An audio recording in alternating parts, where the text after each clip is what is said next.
Welcome to Hebrew 2 at RTS Atlanta for spring 2018. Very much looking forward to our time together. I want to give you a great study guide to prepare for class and the quiz that we'll have on the first day. And so here's the study guide 11. What I would like you to do is listen to the MP3 of Genesis 1, see how much of it you can follow along. Maybe you can't follow a lot, but listen through it. You'll get a good sense of reading Hebrew and try to follow along with the written text. I put the link there to Mekam Memre, and this is the MP3 of Genesis 1, so listen to that in Hebrew. Carefully read through Full Love, chapter 11. I'm going to point out the things that you need to emphasize, and then translate as much of Genesis 1 to 31 as you can. And I realize you've probably taken a break over Christmas and maybe a little rusty, so maybe you do 5 verses, maybe you do 15, maybe you can do the whole thing, but try to do as much as you can. Then our vocabulary, we're not doing the vocabulary in Full Love, so we're doing these 25, and so we've memorized the top 250 words. Now we're working on the second 250 words, and so here we are.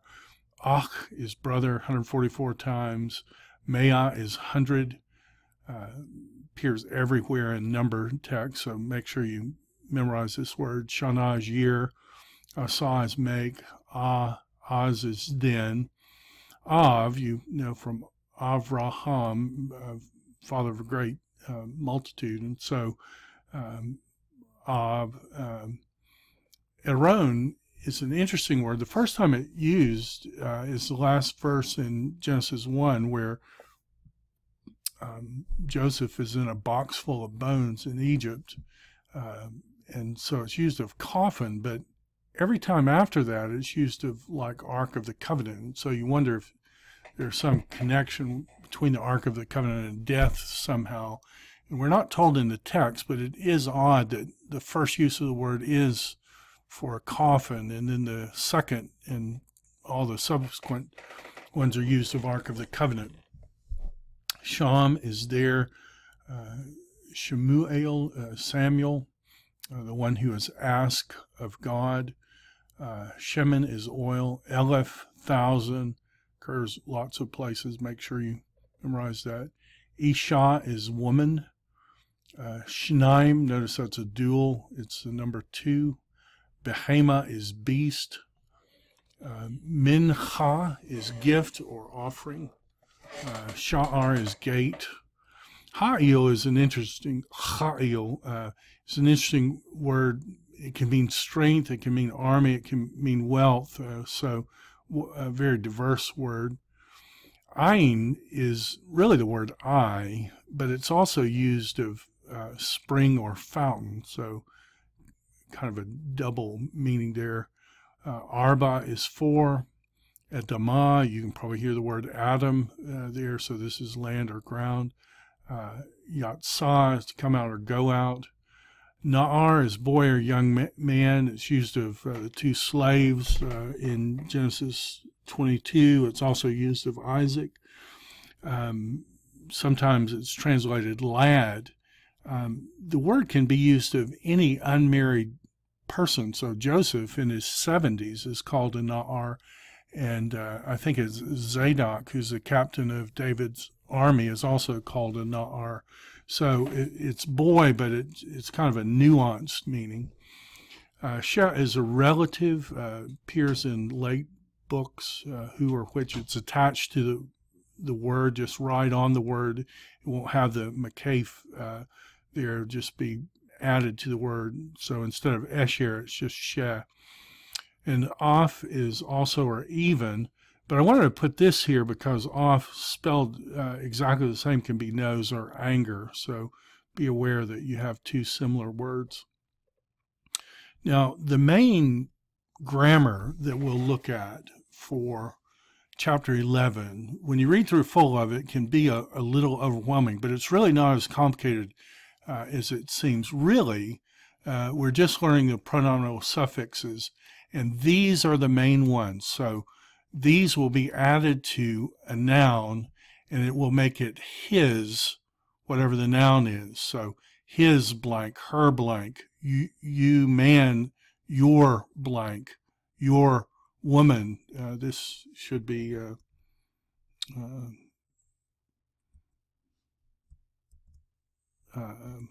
feminine singular. First common, my blank. This is third masculine plural, their blank for women, your men blank, your women blank, our blank. Now, when you add it to plurals, you change it slightly, and Full Love's got a great explanation, but if you just take the rule that it's this, and then if you think of the noun as being plural, this is being affected by the plural construct of the noun. And here we have similar endings for, these are pronominal suffixes. This would be the verbal suffixes, and you can see they're very similar across all three. So how does it look in the real world? Well, if you take the word horse, this would be his horse. This would be his horses, her horse, her horses. Your horse, if you're a man, your horses, plural. Your horse, if you're a woman, susaik, susaik. So your horses, feminine singular, but with a plural noun. So this will be their horses, their horse, singular, their horses, plural, their horses, if you're talking to women, their horses, plural, your horse, you all, plural, singular horse, y'all's horses, so plural noun, plural pronominal suffix. Same with feminine, and then this is our horse, our horses. Now, I want you to be able to reproduce these two columns, so be able to write out the pronominal suffixes in those two columns. Now, this is the verbal column. I'm not going to require you to write this out, but I want you to notice that katal is he kills, right? So that's a standard he kills, call, perfect, third masculine, singular. But notice when you add the sufformative to it, notice that it changes the vowels slightly. So believe it or not, this is still katal, but this is how you write he killed him, katalo. And over time, Hebrew was written 1400 BC all the way to 400 BC, so it's 1,000 years. You have different forms, and so some people do that third masculine singular sufformative with the who instead of the o, so you have to memorize both forms. So this is he killed her, he killed you if you're a woman, he killed me, he killed them if it's woman, he killed you all men, he killed you all women, he killed us. So you don't have to memorize that, but notice that the pronominal suffix does affect the pointing of the verb, and I don't know why that is, but we, if you'll be aware of it when you see it in the text, it'll be straightforward. So on the quiz, be able to write out these two columns with the word sus in the singular and in the plural. Now, in terms of our reading, I love exegetical diagrams. And an exegetical diagram is where you take the grammar and you try to write it in a way to show, to see the grammar more easily. And so I did that here just in our reading, just as an exercise to see if it will help us see things. So, Bereshit bara Elohim et hashamayim va'et ha'aretz. If you did this in an exegetical diagram, you might could do it this way.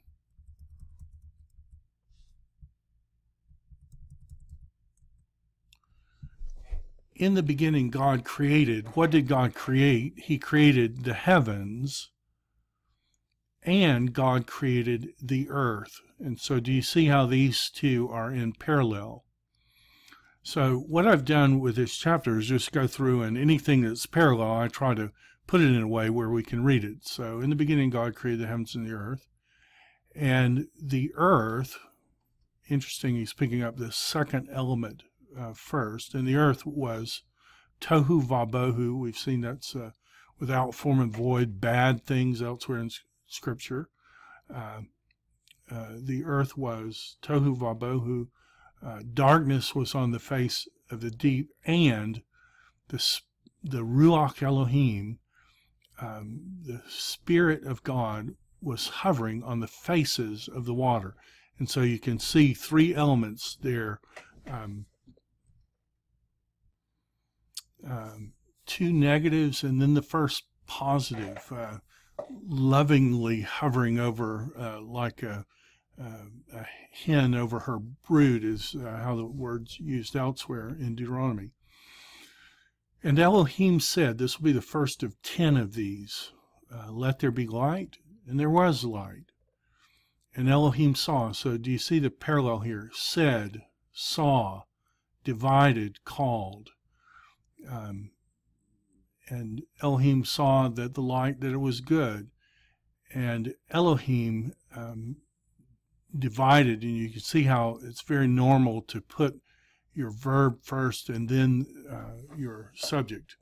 Elohim saw, Elohim divided between the light and between the darkness. And I could have put those in parallelism if I'd wanted to. And Elohim called to the light, named the light, just as man names the animals. Elohim is naming things.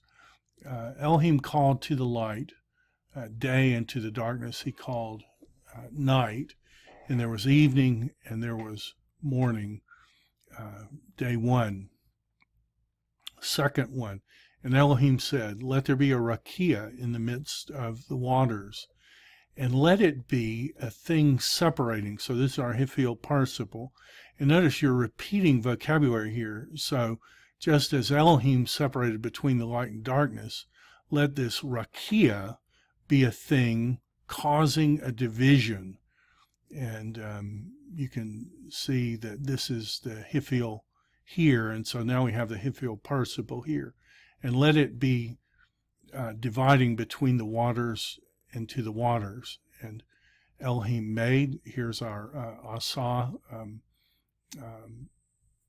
vocabulary word for from today. And Elohim made the rakia. And then you're unclear whether it's Elohim causes the division or the rakia causing the division. And it divided between the waters which were underneath the rakia, and between, you see the parallelism, between the water which was from on top of the rakia. And it was so.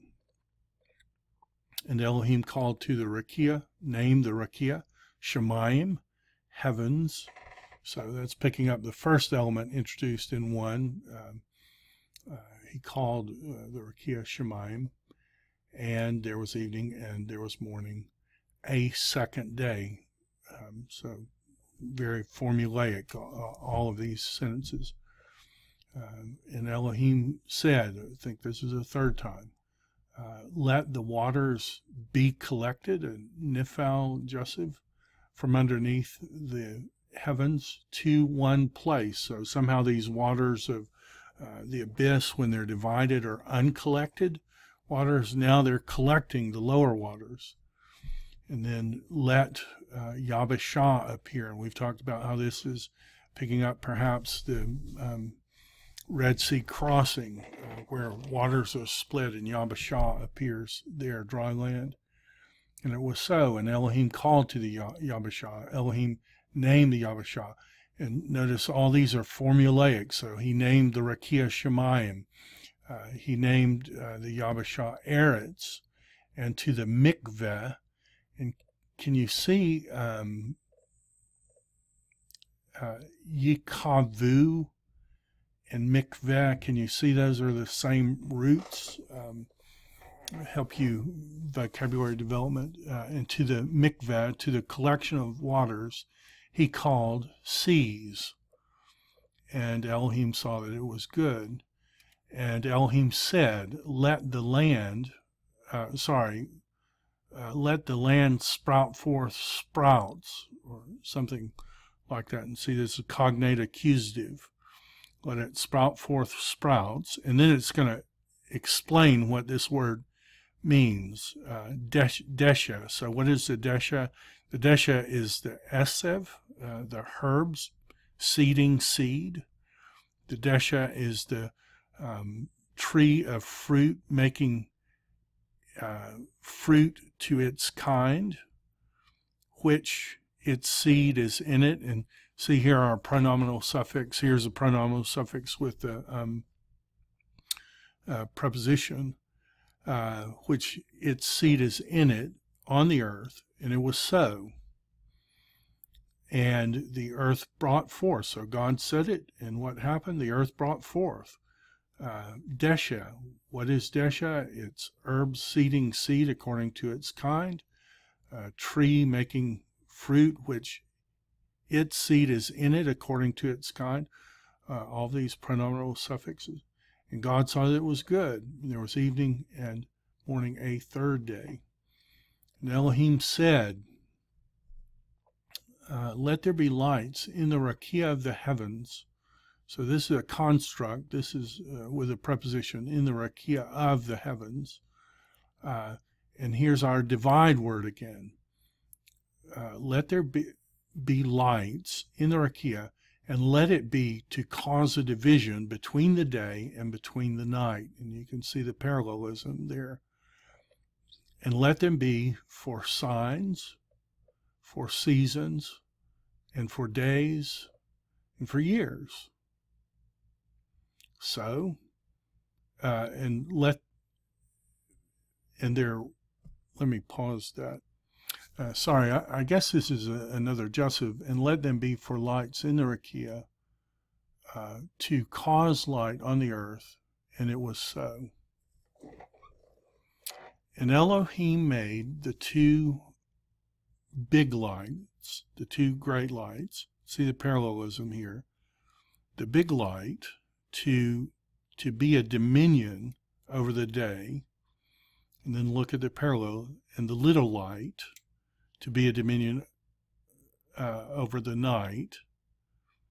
And God also made the stars. So do you see, God made the big light, God made the little light, God made the stars.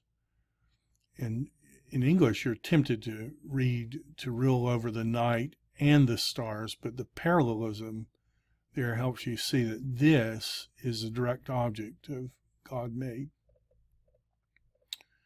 And Elohim gave them in the rakia of the heavens to give light on the earth, and to Mashal, to be a ruler over the day and over the night, and to cause a division between the light and between the darkness.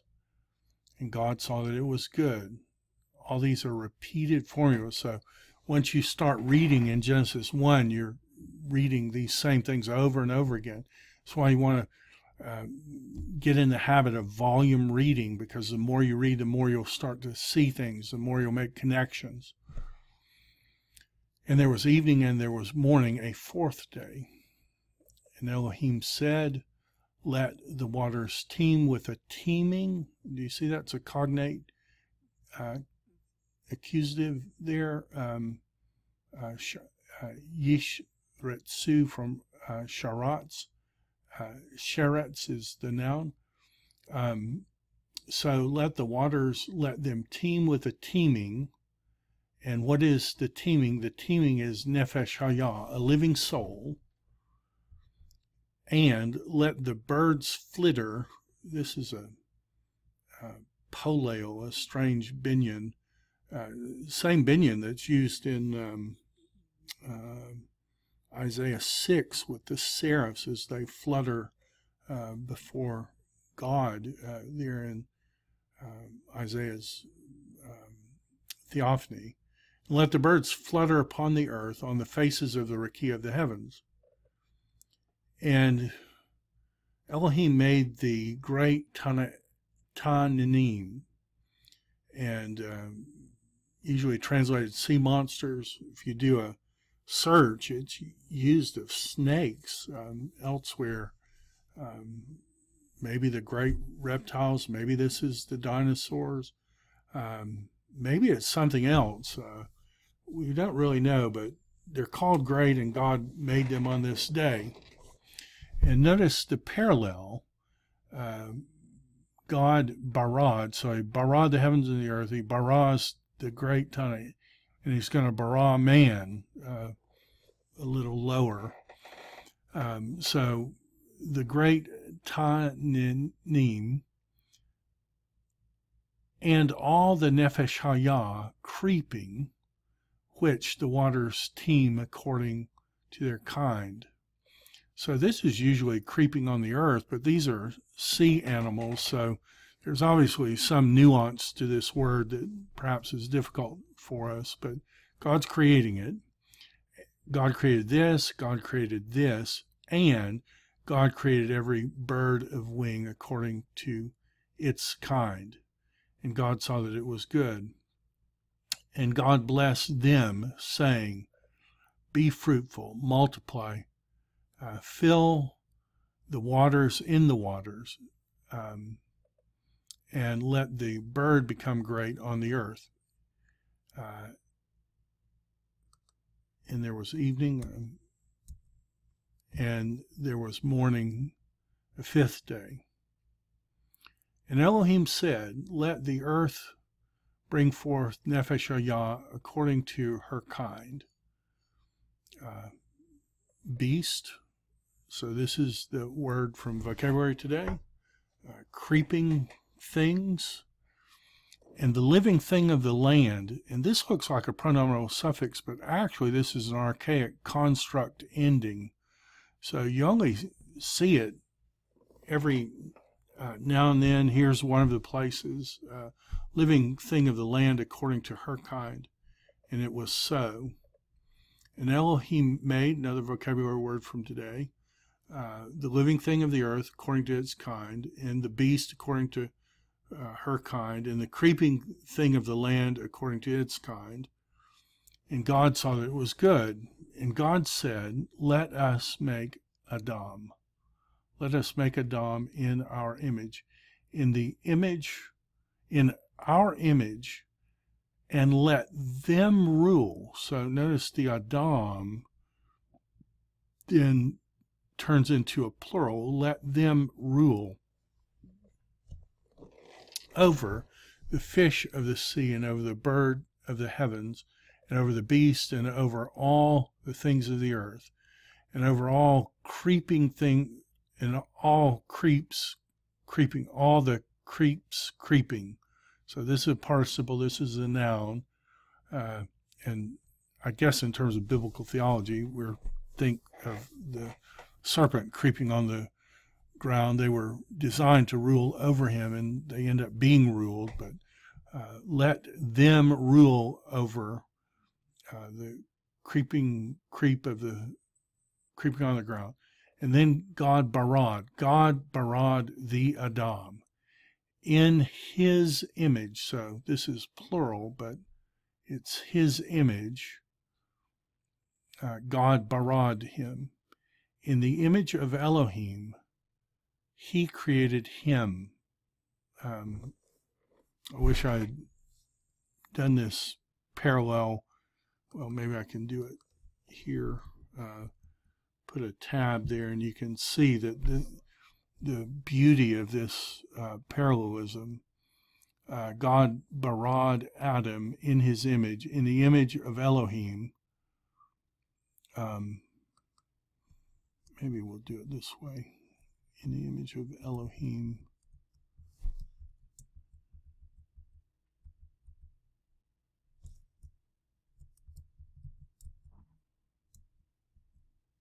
Yeah, so God created, he created, in the image of Elohim, he created him, and then it's male and female. Maybe put this back there and then put our parallelism.